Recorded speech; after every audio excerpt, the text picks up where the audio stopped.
کہ جسے ہم زکوٰۃ کے پیسے دے رہے ہیں کہیں ایسا تو نہیں کہ وہ ہمارے زکوٰۃ کے پیسے سے ناجائز و حرام امور کا ارتکاب کر رہا ہے۔ اس لیے یہ دیکھنا ہوگا کہ زکوٰۃ جہاں اپنے قریبی رشتہ داروں کو دیا جائے وہیں یہ بھی دیکھا جائے کہ ان میں کون شریعت کا زیادہ پابند ہے، نیک کون ہے، اور صحیح جگہوں پر پیسے کو استعمال کہاں کر رہا ہے۔ اب ایسا شخص جو قرض پہ قرض لیے جائے، عیاشیوں میں پیسے اڑاتا جائے اس امید پر کہ ہم کو تو زکوٰۃ ملے گی ہی، ہمارے فلاں چچا صاحب زکوٰۃ دے دیں گے، ہمارے بڑے بھائی صاحب زکوٰۃ دے دیں گے، تو بے ضرورت، حالانکہ اسے اس کی ضرورت نہیں تھی مگر وہ قرض پہ قرض کیے گیا اور مستی میں عیاشیاں کرتا۔ ضرورت پر قرض لینا، ضرورت پر خرچ کرنا ایک الگ مسئلہ ہوا۔ اسی لیے علماء نے یہ فرمایا کہ دینی تعلیم، دیندار شخص کو زکوٰۃ دینا 10 گنا زیادہ ثواب ملتا ہے کسی اور سے۔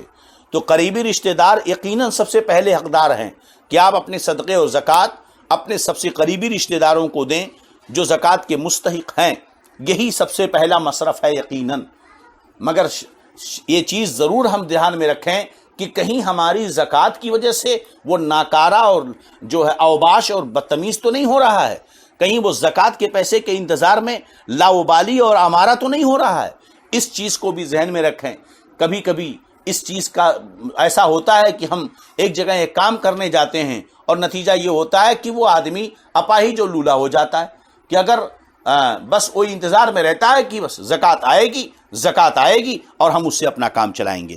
اس بات کا بھی خیال کرنا ضروری ہے۔ بہرحال اگر کسی عالم سے آپ مسئلہ پوچھیں، مفتی سے، کہ زکوٰۃ کا پیسہ سب سے بہتر کہاں دینا چاہیے، تو وہ کہے گا سب سے بہتر جگہ زکوٰۃ کے مصرف کی مدارس دینیہ ہیں جہاں دینی تعلیم ہوتی ہے۔ یہ ہو گئی۔ اعلیٰ حضرت رضی اللہ تعالیٰ عنہ نے بھی فرمایا کہ ایک طالب علم پر ایک فقیر کو 10 روپیہ دینا اور ایک طالب علم کو 10 روپے دینا، تو جو طالب علم کو 10 روپیہ دیا گیا وہ 10 گنا زیادہ ثواب ہے اس فقیر کو دینے سے، کسی عام فقیر کو دینے سے زیادہ ثواب ہے کسی طالب علم کو زکوٰۃ کی رقم دینا، تاکہ اس کے ذریعہ دین کی تعلیم حاصل کر سکے۔ چلیے، لیکن فرض کرو کہ آپ کے پاس کچھ پیسے رکھے ہوئے اور آپ کا پڑوسی بھوکا ہے، تو اس وقت سوال ہو مفتی سے کہ میرے پڑوس میں ایک شخص ہے جو بھوکا ہے، اس کے گھر کھانے کے لیے نہیں ہے، تو پہلے اسی مفتی نے فتویٰ دیا کہ مدارس دینیہ زکوٰۃ کا بہترین مصرف ہیں کہ دینی مدارس میں آپ زکوٰۃ دیں۔ لیکن آپ نے ان سے پوچھا کہ حضرت میرے پڑوس میں ایک آدمی ہے جو بھوکا ہے، کھانے کے لیے اس کے پاس نہیں ہے، تو میں زکوٰۃ کا حقدار میری سب سے زیادہ کون ہے؟ تو اب وہی مفتی صاحب جواب دیں گے کہ وہ جو شخص آپ کا پڑوسی بھوکا ہے وہاں دینا آپ کو زیادہ ثواب ہے، کیونکہ اسے اس کی زیادہ ضرورت ہے۔ تو بعض اعمال حالات، موقع اور محل کے اعتبار سے ان کی افضلیت بڑھ جاتی ہے۔ یہ اس تناظر میں کہ جو ہے مسلمان کی زبان اور ہاتھ سے دوسرے مسلمان سلامت رہیں، اور دوسرا یہ کہ کھانا کھلانا یہ سب سے افضل ایمان ہے۔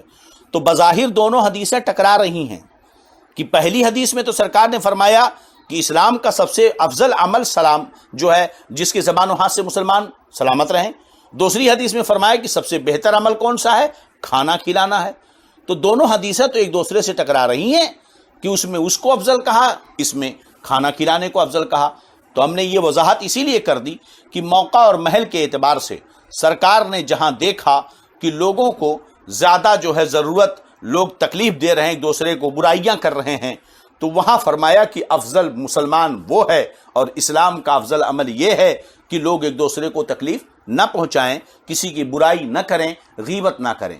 تو جہاں دیکھا لوگوں میں آپس میں رنجشیں ہیں، تکلیف ہے، کسی لڑائی جھگڑے کی وجہ سے ایک دوسرے سے دور ہیں اور ایک دوسرے کو تکلیف پہنچانا چاہتے ہیں، تو اس ایسی جگہ پر افضل عمل یہ ہوا کہ مسلمان وہی ہے جو دوسروں کو تکلیف نہ پہنچائے۔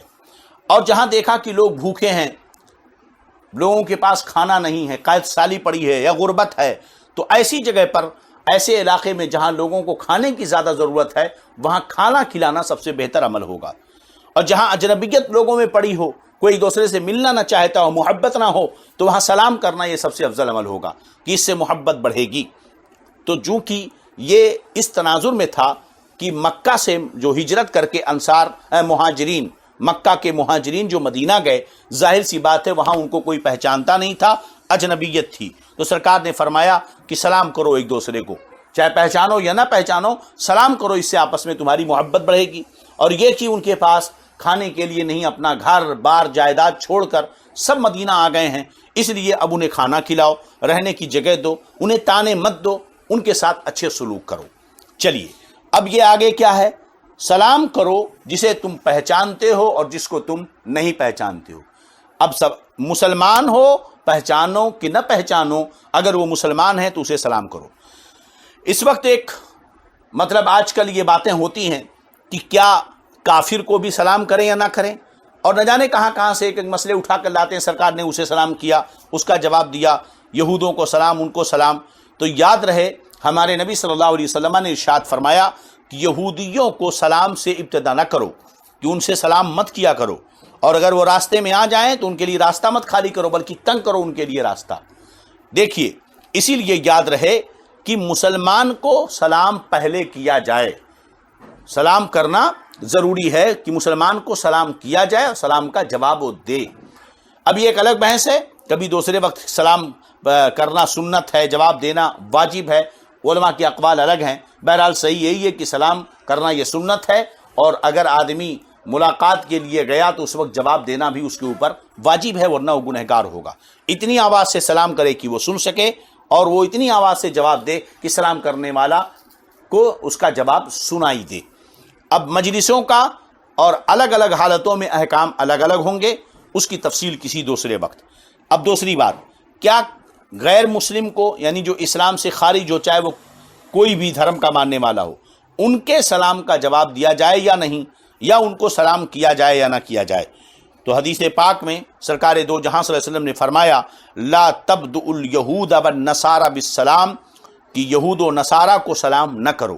اسے پتہ چلا کہ غیر مسلموں کو سلام کرنا جائز نہیں ہے۔ اب یہود و نصارہ میں تمام غیر مسلم شامل ہیں، اور وہ جو ہے بد مذہب بھی، جن کی بد مذہبی حد کفر تک پہنچی ہو، جیسے قادیانی، رافضی، وہابی، دیوبندی، غیر مقلد، مودودی، نیچری، یہ جتنے بھی بد مذہب ہیں جن کی بد مذہبی حد کفر کو پہنچی ہے، اسی طرح ان بد مذہبوں کو بھی سلام کرنا جائز نہیں ہے جو گمراہ ہیں، اگرچہ ان کی گمراہی حد کفر کو نہ پہنچی ہو، جیسے شیعہ تفضیلی وغیرہ، کیونکہ حدیث پاک میں صراحتاً سرکار فرماتے ہیں لا تجالسوا اہل القدر ولا تفاتحوہم، قدریوں کے ساتھ، تقدیر کے جو منکر ہیں ان کے ساتھ نہ بیٹھو اور نہ ہی انہیں سلام کرو۔ چنانچہ امام ابو داؤد نے اس حدیث کو تخریج فرمایا۔ تو کیا پتہ چلا؟ بد مذہب کو سلام کرنا بھی جائز نہیں، اور اس کے سلام کا جواب دینا بھی جائز نہیں ہے۔ چنانچہ مسلم شریف میں حضرت عبداللہ ابن عمر سے، اسی طرح ترمذی، ابو داؤد وغیرہ میں، ابن ماجہ میں حضرت عبداللہ ابن زبیر سے حدیث مروی ہے کہ ان کی خدمت میں ایک شخص آیا اور اس نے کہا کہ فلاں شخص آپ کو سلام کہتا ہے، فلاں شخص آپ کو سلام کہتا ہے۔ حضرت عبداللہ ابن زبیر نے فرمایا میں نے سنا ہے کہ وہ بد مذہب قدریہ ہو گیا ہے، بد مذہب قدریہ ہو گیا ہے، اگر یہ صحیح ہے تو میرا سلام اسے مت کہنا، میرا سلام اسے مت کہنا۔ چنانچہ صاحب مرقات ملا علی قاری رحمۃ اللہ علیہ لکھتے ہیں فَإِنَّهُ بِبِدْعَتِهِ لَا يَسْتَحِقُّ جَوَابَ السَّلَامِ وَإِنْ كَانَ مِنْ أَهْلِ الْإِسْلَامِ، وہ شخص بد مذہبی کی وجہ سے سلام کے جواب کا مستحق نہ رہا، اگرچہ اہل اسلام سے ہو۔ چنانچہ در مختار میں جزیہ منقول ہے یکرہ السلام علی الفاسق لو معلنا، اگر کوئی فاسق معلن ہے تو اسے سلام کرنا مکروہ ہے۔ تو اب بات واضح ہو گئی، یہاں پر پتہ یہ چلا کہ مسلمان کو سلام کرنا، اس کے سلام کا جواب دینا، یہ جو ہے جائز ہے اور کرنا چاہیے۔ لیکن اگر مسلمان نہیں ہے، کافر و مرتد ہے، گمراہ ہے، بد مذہب ہے، تو نہ ہی اسے سلام کیا جائے گا اور نہ ہی اس کے سلام کا جواب دیا جائے گا۔ ہاں اگر مسلمان ہے مگر فاسق مولن ہے، تو یعنی داڑھی نہیں رکھتا، نماز نہیں پڑھتا اور گنہگار ہے، اعلانیہ و گناہ کبیرہ کا مرتکب ہے، تو اسے سلام نہ کیا جائے۔ ہاں اگر وہ سلام کر لے تو اس کا جواب دے سکتے ہیں، لیکن سلام کرنا فاسق کو جائز مکروہ ہے، فاسق کو سلام کرنا کیا ہے؟ مکروہ ہے۔ اسی طرح سرکار نے فرمایا سلام کرو جسے تم پہچانتے ہو یا جسے تم نہیں پہچانتے۔ اس کا یہ مطلب نہ نکال لیا جائے کہ کفار و مشرکین اور گمراہ اور بد مذہب کو بھی سلام کرنا جائز ہے، ہرگز نہیں۔ اسی طرح غیروں کے سلام کا طریقہ اپنانا یہ بھی جائز نہیں ہے. لہذا یہ جو رام رام معاذ اللہ کہتے ہیں، نمستے کہتے ہیں، گڈ مارننگ کہتے ہیں، اس طرح کے طریقہ کار کو یا ہاتھ کے اشارے سے سلام کرنا، یہ سب اسلامی طریقہ نہیں ہے. ان سارے طریقوں سے بھی بچنا چاہیے. چنانچہ حدیث پاک میں آتا ہے، نبی اکرم صلی اللہ علیہ وسلم نے ارشاد فرمایا، لیس منا من تشبہ بغیرنا لا تشبہوا بالیہود ولا بالنصارى فإن تسلیم الیہود الاشارہ بالید وتسلیم النصارى الاشارۃ بالکف. ہمارے نبی صلی اللہ علیہ وسلم نے فرمایا، ہم میں سے وہ نہیں ہے جو غیروں کا طریقہ اختیار کرے. یہود اور نصارہ کا طریقہ سلام میں اختیار نہ کرو، کیونکہ یہودیوں کا سلام ہاتھ کے اشارے سے ہوتا ہے اور نصارہ کا سلام ہتھیلی کے اشارے سے ہوتا ہے. تو آج کل لوگ یوں ہاں بائے بائے گڈ گڈ اور نہ جانے کیا کیا بولتے ہیں. یہ سب طریقہ اسلامی طریقہ نہیں ہے، ان چیزوں سے بچنا چاہیے.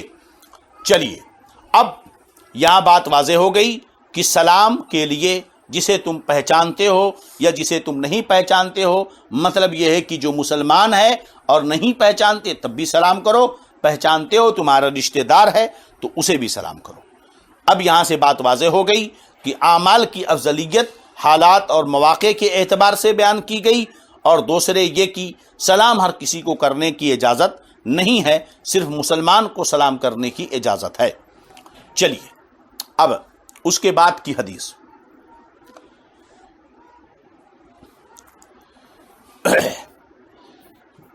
ساتواں باب، باب من الایمان ان یحب لاخیہ ما یحب لنفسہ. یہ باب ہے اس بارے میں کہ ایمان سے ہے کہ آدمی پسند کرے اپنے بھائی کے لیے وہ جو اپنے لیے پسند کرے، یعنی یہ ایمان کا حصہ ہے. یہاں بھی امام بخاری نے باب باندھ کر اپنے موقف کا پر تائید پیش کی کہ چونکہ یہ بھی ایمان کا حصہ ہے، حدیث پاک سے ثابت ہے، اور یہ عمل ہے اور عمل کم زیادہ ہوتا ہے، لہذا ایمان کم اور زیادہ ہوتا ہے. ہمارا جواب یہی ہے کہ یہ سب ایمان کامل کے حصے ہیں. تو امام بخاری نے باب باندھا کہ ایمان سے ہے کہ آدمی اپنے بھائی کے لیے وہ پسند کرے جو اپنے لیے پسند کرتا ہے. اس باب کے تحت حدیث نقل فرمائی، حدثنا مسدد قال حدثنا یحییٰ عن شعبۃ عن قتادۃ عن انس عن نبی صلی اللہ علیہ وسلم وعن حسین المعلم قال حدثنا قتادۃ عن انس عن نبی صلی اللہ علیہ وسلم. گویا کہ یہ دو سندیں ہیں.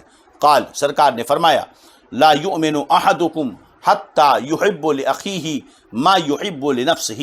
نبی اکرم صلی اللہ تعالی علیہ وسلم نے ارشاد فرمایا کہ تم میں سے کوئی اس وقت تک مومن نہیں ہوتا ہے جب تک کہ اپنے بھائی کے لیے وہ پسند نہ کرے جو اپنے لیے پسند کرتا ہے، جو اپنے لیے پسند کرتا ہے. اس حدیث کے راوی کون ہیں؟ حضرت انس رضی اللہ تعالی عنہ. حضرت انس رضی اللہ تعالیٰ عنہ. یہ حضرت انس رضی اللہ تعالیٰ عنہ بڑے ہی عظیم برگزیدہ صحابیوں میں سے ہیں. 10 سال کی عمر میں سرکار جب ہجرت کر کے مدینہ تشریف لائے تو ان کی والدہ ام سلیم ان کے پاس لے کر کے آئیں اور آپ کی خدمت میں دے دیا. 10 سال سے ہمیشہ سرکار کے ساتھ رہے، جنگوں میں بھی آپ کے ساتھ رہتے تھے، بہت ہی سرکار محبت فرماتے تھے. ایک دن آپ کی والدہ ام سلیم جو ہے، حضرت ام سلیم سرکار کی بارگاہ میں حاضر ہوئیں اور کہنے لگیں، یا رسول اللہ، یہ انس آپ کا غلام خادم ہے، اس کے لیے برکت کی دعا فرما دیں. سرکار نے درازی عمر کی دعا کی، اے اللہ اس کے مال میں اور اس کی اولاد میں برکت دے، اس کی عمر دراز فرما اور اسے بخش دے. سرکار نے یہ دعا فرمائی. اس دعا کی برکت کا یہ عالم تھا کہ ان کی اپنی اولاد، کہتے ہیں کہ میری جو اپنی اولاد میری صلب سے ہوئیں ہے نا، کم 200 کے قریب کو اپنے ہاتھوں سے میں نے دفن کیا. ان کی اپنی اور ان کے بیٹوں کی اولاد، پوتوں کو اپنے انہوں نے، کہتے ہیں 200 کے قریب دفن کیا. ان کی 80 بلکہ اس سے زائد اولادیں تھیں، جس میں سے 2 بیٹیاں بھی تھیں. ہاں، تو اتنی اولاد ان کی ہوئی. سرکار نے کہا ان کی اولاد میں برکت دے. اتنی برکت اللہ نے عطا فرمائی. یہ سرکار کی دعاؤں کا اثر ہے. ہاں، ہاتھ جس سمت اٹھا غنی کر دیا، موج بحر سماحت پہ لاکھوں سلام، میرے کریم سے گر قطرہ کسی نے مانگا، دریا بہا دیے ہیں، در بے بہا دیے ہیں، ہے نا. اور اللہ کے رسول نے دعا فرمائی ان کے مال میں برکت دے. نتیجہ یہ ہوا کہ ان کا باغ ہر سال 2 بار پھل